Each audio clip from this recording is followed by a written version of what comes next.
Sebelum kita memulai materi yang akan kita pelajari hari ini, dimohon teman-teman untuk mengikuti beberapa langkah berikut ini.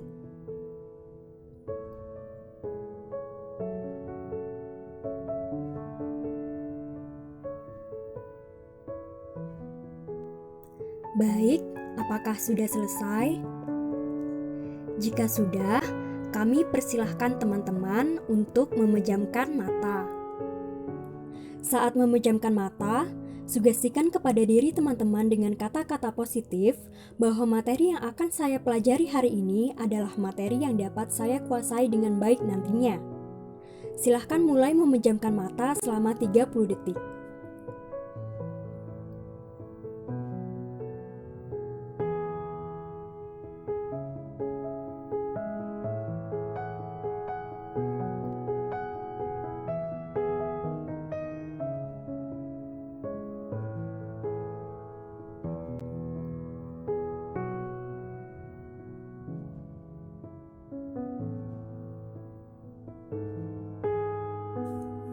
Assalamualaikum warahmatullahi wabarakatuh.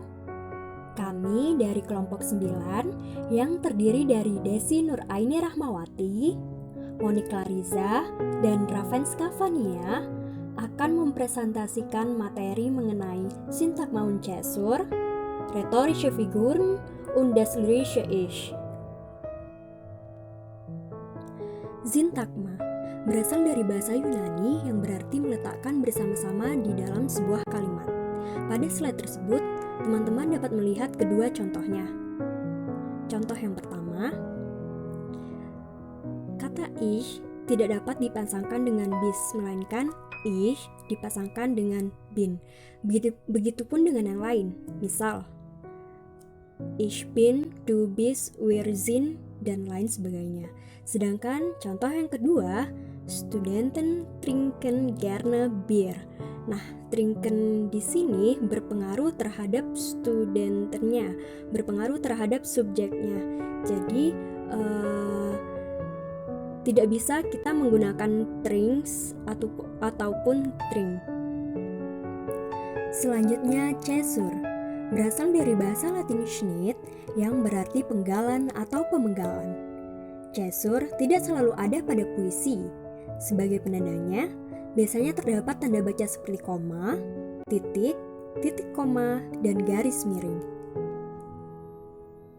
Caesur sendiri terdapat 3 jenis. Teman-teman dapat membaca jenisnya pada slide berikut.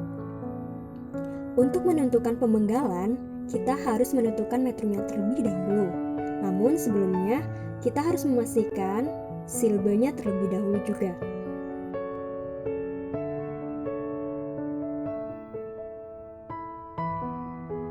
Rhetorische Figuren dalam bahasa Indonesia disebut juga majas, dan dalam bahasa Jerman sendiri terdapat 4 kategori utama rhetorische Figuren, yakni Klangfiguren, Wortfiguren, Satzfiguren, und Sinnfiguren.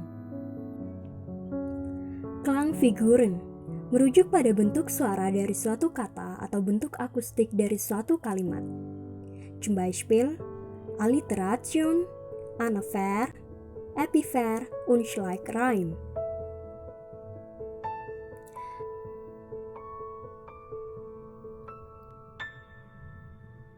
Kategori kedua, Wortfiguren, merujuk pada makna dan makna kata tunggal atau urutan kata yang diulang atau bervariasi. Zum Beispiel, Hyperbel, Litotes, Personifikation, und Klimax.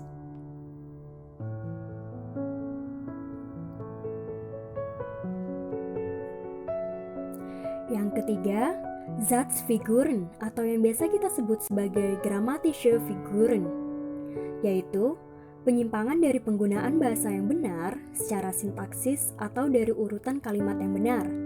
Zum Beispiel, Chiasmus, Ellipse, Hypotext, Parallelismus.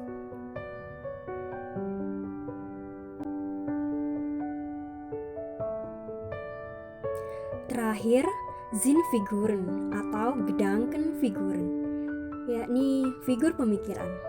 Contohnya, antites, ironi, dan oksimoron.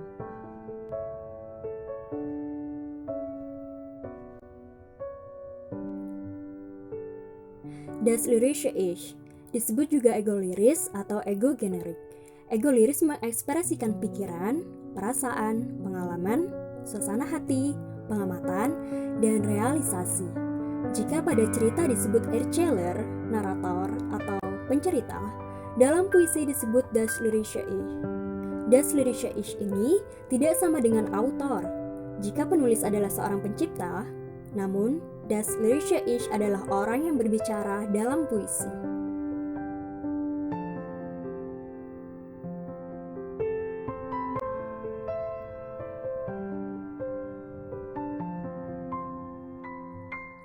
Agar lebih mudah, dibagi menjadi dua, yakni singular dan plural. Personal pronomen singular contohnya ich, dan yang plural adalah wir. Possessive pronomen singular contohnya mein, dein, mir, dir. Untuk yang plural, unser, euer. Terdapat dua macam das lyrische Ich. Yang pertama, erkennbare Figur. Yang kedua, neutralen Sprecher. Untuk yang pertama, erkennbare Figur adalah orang yang berbicara disebutkan secara jelas dalam puisi. Contohnya, ein Kind, ein Mann, dan eine Frau. Sedangkan yang kedua, neutralen Sprecher adalah orang yang berbicara dalam puisi tidak dikenal atau tidak disebutkan namanya. Contoh, ich yang tidak disebut secara rinci. Demikian materi yang dapat kami sampaikan. Semoga bermanfaat dan kami memohon maaf apabila ada kesalahan dan materi yang kami sampaikan kurang jelas.